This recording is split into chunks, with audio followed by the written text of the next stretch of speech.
नमस्कार दोस्तों, हमारे यूट्यूब चैनल एग्जाम लर्नर में आपका स्वागत है। दोस्तों, आज के इस वीडियो में हम लोग उत्तर प्रदेश लोक सेवा आयोग यानी कि यूपीपीएससी द्वारा आयोजित गवर्नमेंट इंटर कॉलेज जीआईसी प्रवक्ता के लिए सामान्य अध्ययन पेपर का प्रैक्टिस सेट 41 हल करेंगे। इसके पहले हम आपको बता दें कि 40 प्रैक्टिस सेट जो हल करा चुके हैं। जो लोग नहीं देखे हैं, चैनल के प्लेलिस्ट में जाइएगा, आपको वहाँ से सभी वीडियो मिल जाएंगे। और आपको बता दें कि जीआईसी प्रवक्ता यानी कि राजकीय इंटर कॉलेज प्रवक्ता का जो एग्ज़ाम डेट है वह 19 सितंबर 2021 इसका एग्ज़ाम डेट है। तो वीडियो को आप लोग लाइक शेयर कर दीजिएगा। चैनल पर पहली बार आए हैं तो चैनल को सब्सक्राइब कर लीजिएगा, साथ में बेल आइकन को प्रेस कर लीजिएगा, जिससे आने वाले अगले वीडियो का नोटिफिकेशन आपको पहले मिलता रहे। पीडीएफ इसका हमारे टेलीग्राम चैनल पर मिल जाएगा। नीचे डिस्क्रिप्शन में टेलीग्राम का लिंक दे दिया गया है, वहाँ से ज्वाइन करके आप पीडीएफ भी डाउनलोड कर सकते हैं। तो आइए शुरू करते हैं। पहला प्रश्न है, पारिस्थितिक दबाव की इकाई क्या है? तो यहाँ आप देख सकते हैं 4 ऑप्शन है, आपको बताना है कौन सा सही हो जाएगा। तो ए ऑप्शन यहाँ सही हो जाएगा, बार। पृथ्वी के चारों ओर उपस्थित वायु एवं जो है विभिन्न गैसों द्वारा उत्पन्न दाब को हम वायुमंडलीय दाब या पारिस्थितिक दबाव कहते हैं। वायुमंडलीय दाब की जो पहली बार गणना की थी वान ग्यूरिक ने की थी। नाम उनका याद रखिएगा, वान ग्यूरिक के द्वारा किया गया था। तो यहाँ पे ए ऑप्शन सही हो जाएगा। दूसरा क्वेश्चन है, कौन सा यंत्र रक्तदाब मापन में प्रयुक्त होता है? तो यहाँ पे आपका सी ऑप्शन सही होगा, स्फिग्मोमैनोमीटर। रक्तदाब मापन के लिए स्फिग्मोमैनोमीटर का प्रयोग किया जाता है। और धमनियों में जो है रुधिर का प्रवेश वह निलय के आकुंचन के कारण होता है। इस प्रकार जो है रुधिर का जो दबाव धमनियों पर पड़ता है उसे हम रक्तदाब कहते हैं। और हाइग्रोमीटर से जो है सापेक्षिक आर्द्रता मापा जाता है। और ग्लूकोमीटर से रक्त में उपस्थित ग्लूकोज की मात्रा मापी जाती है। सी ऑप्शन सही होगा यहाँ। तीसरा क्वेश्चन है, शरीर के अंदर के अंगों को देखने के लिए डॉक्टर एक एंडोस्कोप का उपयोग करते हैं। यह निम्न सिद्धांत पर आधारित है। तो ऑप्शन आप देख सकते हैं 4 है, यहाँ पे बताना है कौन सा सही हो जाएगा। तो यहाँ जो सही होगा सी ऑप्शन सही होगा कि प्रकाश का पूर्ण आंतरिक परावर्तन पर यह आधारित है। एंडोस्कोप प्रकाश एक प्रकार की जो है ऊर्जा है और जो विद्युत चुंबकीय तरंगों के रूप में संचारित होती है। इसका ज्ञान हमें आँखों द्वारा प्राप्त होता है और शरीर के अंदर के अंगों को देखने के लिए डॉक्टर एंडोस्कोप का प्रयोग करता है। यह प्रकाश के पूर्ण आंतरिक परावर्तन के सिद्धांत पर कार्य करता है। तो सी ऑप्शन यहाँ पे सही हो जाएगा। चौथा क्वेश्चन है, निम्नलिखित में से कौन सा एक यशद पुष्प यानी कि फिलॉसफर्स वुड कहलाता है? तो यहाँ जो सही होगा C option, zinc oxide. Zinc oxide इसे जेडेनो कहा जाता है। यशद पुष्प यह कहलाता है। इसका निर्माण जिंक को हवा की उपस्थिति में तीव्र ज्वाला में जलाने पर होता है। पांचवा क्वेश्चन है, निम्नलिखित में से किस काले पदार्थ में सर्वाधिक कार्बन अंश विद्यमान है? तो यह काजल में है। डी ऑप्शन सही हो जाएगा यहाँ पे।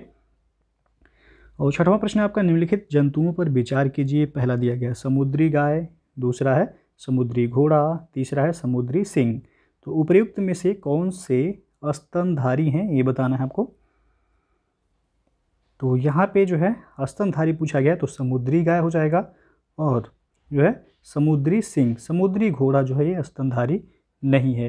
तो आंसर जो होगा आपका यहाँ पे 1 और 3 यानी कि आप देख सकते हैं बी ऑप्शन यहाँ पे सही हो जाएगा। समुद्री गाय और समुद्री सिंह ये स्तनधारी हैं, जबकि समुद्री घोड़ा ये सागरी मछली की जो है प्रजाति है। तो आपका बी ऑप्शन यहाँ सही होगा। सातवां क्वेश्चन है, निम्नलिखित में से किस एक प्रकार के जीव में वह घटना पाई जाती है जिसमें मादा मैथुनोपरांत नर को मार देती है? तो वह मकड़ियों में पाया जाता है। सी ऑप्शन यहाँ पे सही हो जाएगा। आठवां प्रश्न है, निम्नलिखित में से किसका मस्तिष्क उसके शरीर के अनुपात में सबसे बड़ा होता है? तो यहाँ पे ए ऑप्शन से हो जाएगा, चींटी का। और नौवां क्वेश्चन आपका, निम्नलिखित में से कौन हमारे शरीर का सबसे दृढ़ भाग यानी कि मजबूत भाग होता है? तो वह हो जाएगा दंतवल्क, जिसे एनामेल कहा जाता है इंग्लिश में। तो यहाँ पे बी ऑप्शन जो है सही हो जाएगा। शरीर में पाया जाने वाला सबसे कठोर तत्व जो है दांतों के ऊपर पाया जाने वाला दंतवल्क एनामेल है। और यह मुख्यतः कैल्शियम फास्फेट तथा कैल्शियम कार्बोनेट का यह बना होता है। तो दंतवल्क या फिर एनामेल लिखा रहता है, दोनों ही जो है यहाँ पे सही हो जाएगा। ये बी ऑप्शन सही होगा। 10वां प्रश्न है आपका, मानव शरीर में ऑक्सीजन का अभिगमन होता है। तो पहला है यहाँ पे रक्त के द्वारा, दूसरा फुफ्फुस के द्वारा, तीसरा ऊतक के द्वारा। तो अधिगमन का सही अनुक्रम पूछा गया है यहाँ पे। तो प्रश्न आप देख सकते हैं यहाँ पे, यहाँ जो सही हो जाएगा आपका, तो सबसे पहले हो जाएगा फुफ्फुस के द्वारा, फिर जो है आपका होगा यहाँ रक्त के द्वारा, और लास्ट में हो जाएगा आपका ऊतक के द्वारा। ऑक्सीजन का अधिगमन मानव शरीर के जिस प्रथम अंग में होता है वह फुफ्फुस है। तो ये जो है सबसे पहले होगा यहाँ पे। उसके बाद फुफ्फुस के बाद ऑक्सीजन रक्त में जाता है तथा रक्त से वह ऊतकों में अधिगमन करता है। ऑक्सीजन का परिवहन मुख्यतः रुधिर में पाए जाने वाले लाल वर्णक यानी कि आपका आरबीसी हीमोग्लोबिन द्वारा होता है, और हीमोग्लोबिन ये बैंगनी रंग का होता है, जबकि ऑक्सी हीमोग्लोबिन यह चमकदार लाल रंग का होता है। और ऑक्सीजन की कितनी मात्रा का संयोजन हीमोग्लोबिन से होगा। तो यहाँ पे क्रम पूछा गया, अधिगमन का क्रम। तो सबसे पहले फुफ्फुस, फिर जो है आपका हो जाएगा यहाँ पे रक्त के द्वारा, और फिर जो है ऊतक के द्वारा। तो 2, 1, 3 क्रम जो है सही होगा सी ऑप्शन। 11वां क्वेश्चन है, मानव वृक्क अस्मरी यानी कि किडनी स्टोन्स में पाया जाने वाला प्रमुख रासायनिक यौगिक कौन सा है। तो वह है कैल्शियम ऑक्जेलेट। सी ऑप्शन यहाँ पे सही हो जाएगा। मनुष्यों के गुर्दों अथवा वृक्कों में पाया जाने वाला जो है किडनी स्टोन, यह आपका वृक्क अस्मरी कहा जाता है, जो कि कैल्शियम ऑक्जेलेट नामक रासायनिक यौगिक से यह बना होता है, और इसे ही जो है पथरी कहते हैं।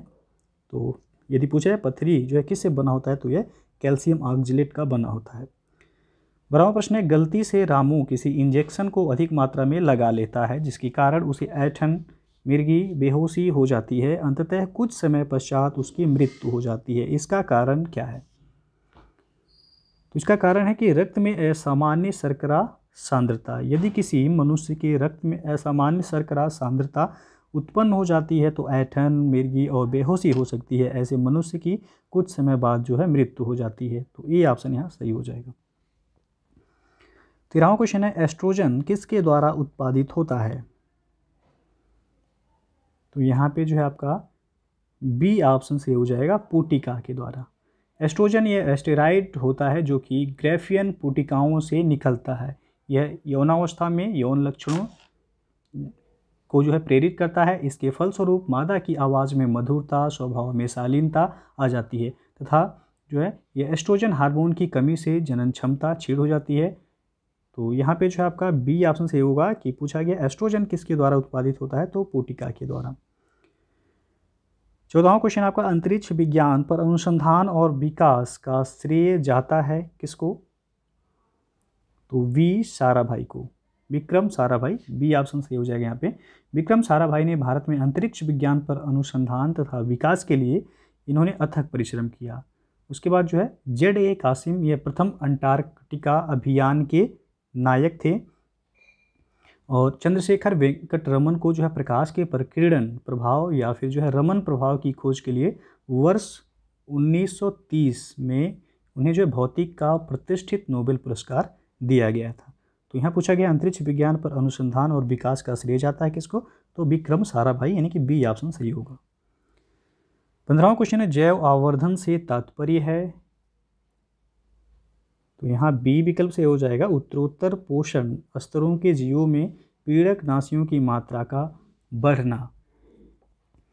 अनेक प्रकार के जो है कीटनाशक पदार्थ, खरपतवारनाशी व अन्य क्लोरीन युक्त ऐसे पदार्थ हैं जिनका जीवधारियों द्वारा बहुत कम विघटन होता है, अर्थात ये जो है अक्षयकारी होते हैं। ये खाद्य श्रृंखला के द्वारा पौधों व जंतुओं के शरीर में जाते हैं और वहीं पर संचित होते हैं। इनकी सांद्रता प्रत्येक ट्रॉपिक स्तर पर बढ़ती जाती है और उच्च उपभोक्ता में अधिकतम हो जाती है। इस क्रिया को जैविक आवर्धन या जैव आवर्धन कहते हैं, जैसे कि हो जाएगा आपका DDT, उसके बाद BHC, ये सभी।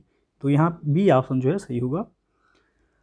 और 16वां क्वेश्चन है, निम्नलिखित में से कौन एक नवीनतम पदार्थ है जो कि कंप्यूटर चिप्स के उत्पादन में प्रयुक्त हो रहा है।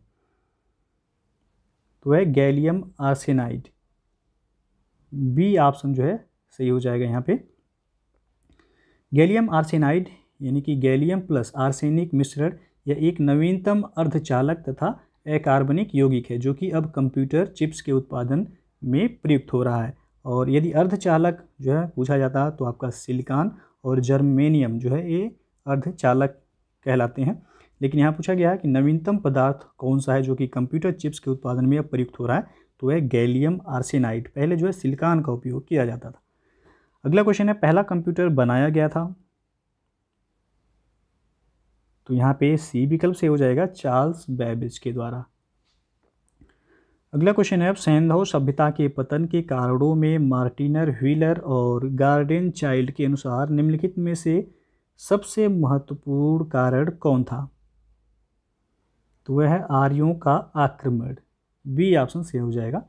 सैंधव सभ्यता के पतन का कारण बाढ़ है, इसका उल्लेख मार्शल तथा एस.आर. राव ने किया, जबकि एच.टी. लैम्ब्रिक ने नदियों के प्रवाह मार्ग में परिवर्तन को सैंधव सभ्यता के पतन का कारण माना है। जबकि कुछ विद्वानों ने जो है शिल्प एवं उद्योग धंधों के उत्पादन घटने के कारण विदेशी व्यापार में हुए ह्रास को सैंधव सभ्यता के पतन का कारण माना है। उसके बाद V Gordon Childe, Mortimer Wheeler, Stuart Piggott ने आर्यों के आक्रमण को सैंधव सभ्यता के पतन का सबसे मुख्य कारण माना है।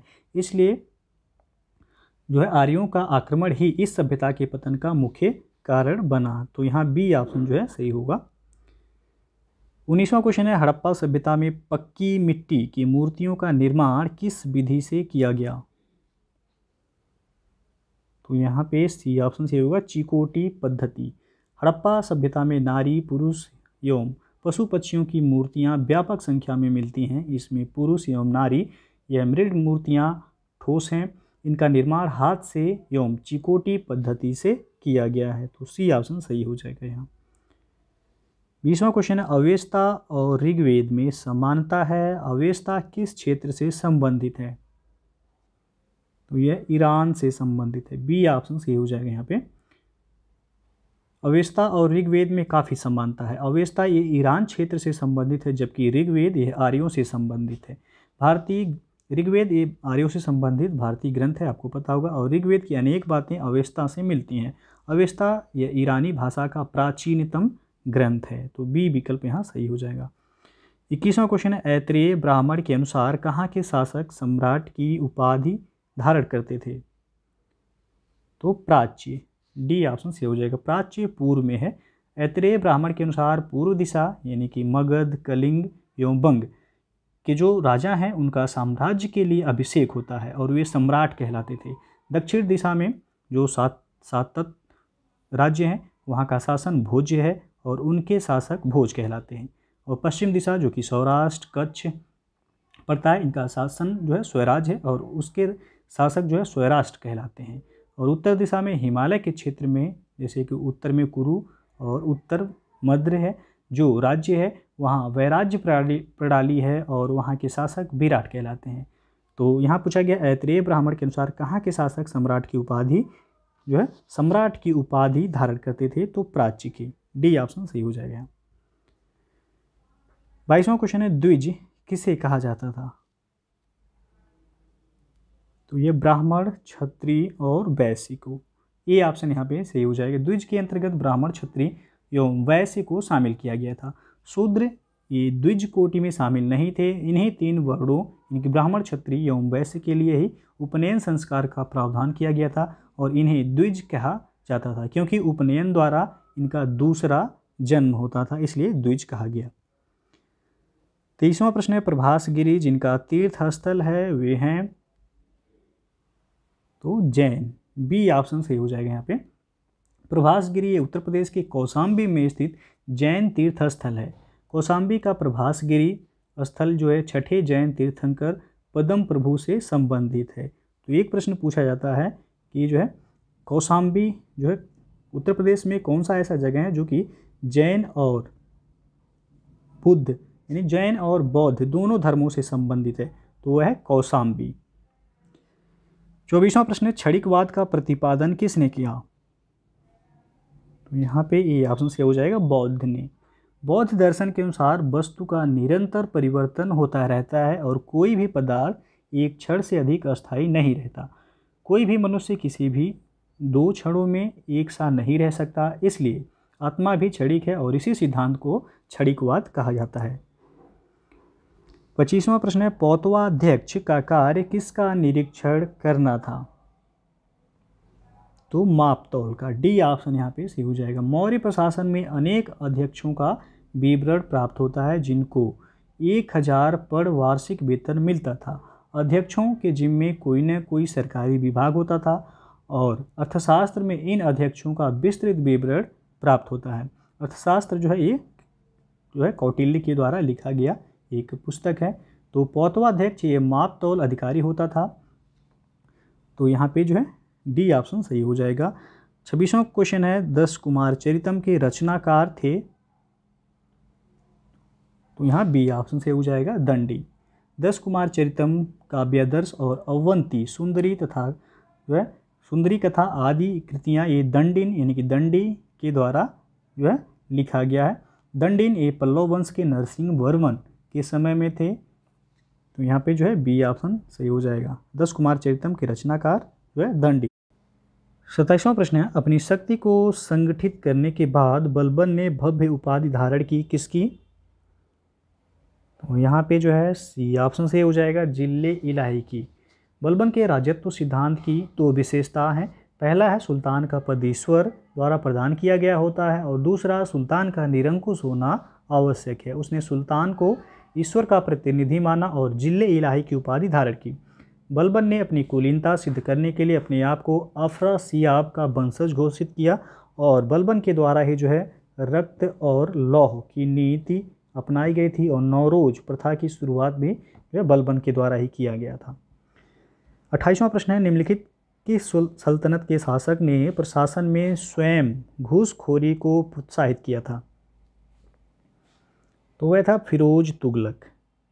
सी ऑप्शन से हो जाएगा। फिरोज शाह के शासनकाल में व्यापक भ्रष्टाचार था जो है। और अफीक एक जो है इतिहासकार हैं, इनके द्वारा जो है सुल्तान का वजीर खान ये जहां मकबूल स्वयं ईमानदारी के लिए प्रसिद्ध था, किंतु ऐसा वजीर भी भ्रष्टाचार को रोकने में असमर्थ था। अफीक के एक ऐसे घुड़सवार का जिक्र करता है जिसे सुल्तान ने अपने खजाने से 1 टका दिया ताकि वह रिश्वत देकर अर्ज में अपने घोड़े जो है पास करवा सके। तो यहाँ पे जो है सी ऑप्शन सही हो जाएगा।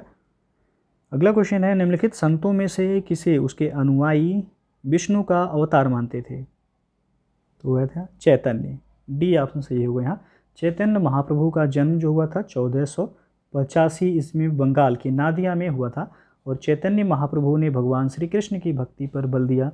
इनके अनुयायी इनको विष्णु का अवतार मानते थे तथा इन्हें जो है गौरांग महाप्रभु के नाम से पुकारते थे। रामानुज, यहाँ ऑप्शन में आप देख सकते हैं, भक्ति आंदोलन के सर्वप्रथम प्रतिपादक रामानुजाचार्य का जन्म जो हुआ था वह 1017 ईस्वी में दक्षिण भारत में हुआ था और इन्होंने विशिष्टाद्वैत दर्शन का प्रतिपादन किया। और वल्लभाचार्य का जन्म जो है वाराणसी में हुआ था 1479 ईस्वी में हुआ था और इनके दर्शन का नाम जो है पुष्टमार्गी था और इनकी मृत्यु जो है 1530 ईस्वी में काशी में हुई थी। रामानंद, यहाँ आप देख सकते हैं सी ऑप्शन में दिया गया है। तो रामानंद का जन्म जो हुआ था वह 1299 ईस्वी में प्रयाग के कान्यकुब्ज परिवार में हुआ था और इन्होंने जो है जाति व्यवस्था, आडंबर, अंधविश्वास का विरोध किया था। तो यहाँ पूछा गया है कि निम्नलिखित संतों में से किसे उनके अनुयायी जो है विष्णु का अवतार मानते थे? तो वह थे चैतन्य महाप्रभु। डी ऑप्शन सही हो जाएगा। 30वां प्रश्न है, खुसरो किस मुगल बादशाह का पुत्र था? तो यहाँ पे जो है बी ऑप्शन से हो जाएगा जहांगीर का। और अगला क्वेश्चन है, योग वशिष्ठ का फारसी अनुवाद किसने किया था? तो दारा सिकोह ने किया था। यहाँ पे जो है डी ऑप्शन सही हो जाएगा। दारा सिकोह ने अनेक ग्रंथों जैसे कि भागवत गीता एवं योग वशिष्ठ का फारसी अनुवाद स्वयं अपनी देखरेख में करवाया था। दारा ने स्वयं तथा काशी के पंडितों की सहायता से 52 उपनिषदों का सिर्रे अकबर के नाम से फारसी में अनुवाद कराया था। 32वां क्वेश्चन आपका, 1857 की क्रांति से पूर्व ब्रिटिश और भारतीय सेना का देश में अनुपात क्या था? तो 1857 की क्रांति से पूर्व पूछा गया है तो वह 1:5 था, लेकिन 1857 की क्रांति के बाद जो ये अनुपात जो है 1:2 कर दिया गया। यानी कि यदि ब्रिटिश सेना की संख्या 100 जो है होगी, तो भारतीय सेना की संख्या 200 होगी। ये जो है 1857 की क्रांति की बात किया गया, लेकिन 1857 की क्रांति से पहले ब्रिटिश सैनिक यदि 100 थे तो भारतीय सैनिक जो है 500 थे। अगला क्वेश्चन है, मानव बलि प्रथा का निषेध करने के कारण अंग्रेजों के विरुद्ध विद्रोह करने वाली जनजाति का नाम बताएं। तो वह था खोंड। बी ऑप्शन यहाँ पे सही हो जाएगा। खोंड जनजाति द्रविड़ियन प्रजाति की हैं। ये लोग काफ़ी सीधे साधे होते हैं और शुरुआत के दिनों में इनमें मानव बलि की प्रथा प्रचलित थी और इसे मरीहा कहते थे, मरीहा। तो यहाँ पे जो है आपका बी ऑप्शन सही हो जाएगा कि मानव बलि प्रथा का निषेध करने के कारण अंग्रेजों के विरुद्ध विद्रोह करने वाली जनजाति कौन थी, तो वह थी खोंद जनजाति। 34वां प्रश्न है, सूची 1 को सूची 2 के साथ मिलान करना है और कोड के माध्यम से बताना है कौन सा ऑप्शन सही होगा। तो आप देख सकते हैं एक तरफ संस्थाएं हैं और दूसरी तरफ व्यक्ति दिया गया है। तो आदि ब्रह्म समाज के संस्थापक कौन थे, तो यहाँ पे जो है देवेंद्रनाथ टैगोर, यानी कि एक हो जाएगा दूसरा। भारतीय ब्रह्म समाज के संस्थापक जो थे वह थे केशव चंद्र सेन, बी का हो जाएगा चौथा। और थियोसॉफिकल सोसाइटी के संस्थापक जो थे वह थे कर्नल अलकाट, जो है यहाँ पे सी का हो जाएगा तीसरा। मैडम HP ब्लावत्स्की एवं कर्नल अलकाट दोनों थे थियोसॉफिकल सोसाइटी के संस्थापक। फिर जो है सत्य शोधक समाज के संस्थापक थे ज्योतिबा फुले, डी का हो जाएगा पहला, यानी कि 2 4 3 1। तो 2 4 3 1 आप देख सकते हैं बी ऑप्शन सही हो जाएगा यहाँ। 35वां प्रश्न है, MC सीतलवाड़, BN राव तथा अल्लादी कृष्ण स्वामी अय्यर प्रख्यात सदस्य थे किसके, तो वे थे सर्वेंट्स ऑफ इंडिया सोसाइटी के, डी ऑप्शन सही हो जाएगा यहाँ पे।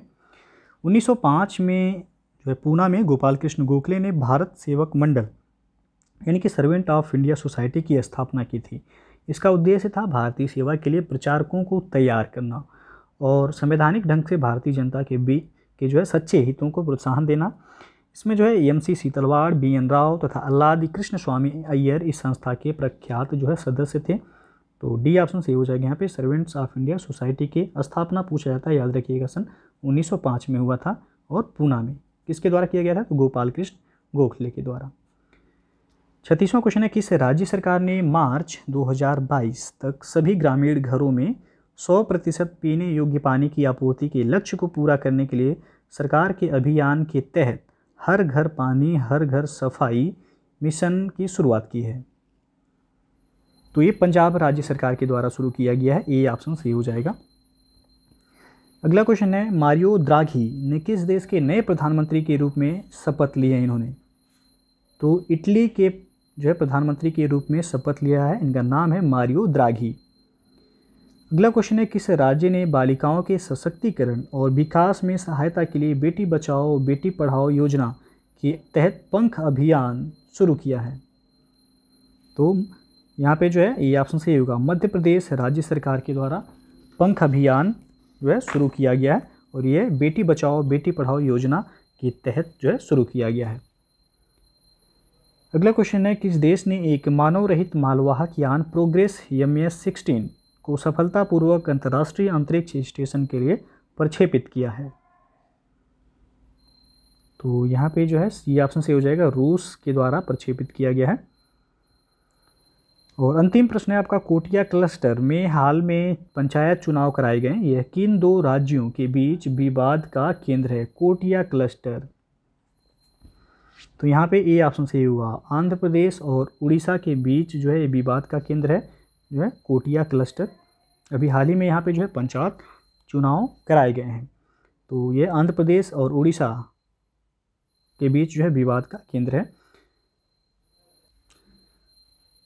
तो दोस्तों जो है ये था आपका उत्तर प्रदेश लोक सेवा आयोग यानी कि GIC प्रवक्ता के लिए सामान्य अध्ययन पेपर का 41वां प्रैक्टिस सेट। इसके पहले जो 40 प्रैक्टिस सेट वो अपलोड हो चुके हैं, तो जो लोग नहीं देखे हैं चैनल के प्लेलिस्ट में जाइएगा, आपको वहाँ से सभी वीडियो मिल जाएंगे।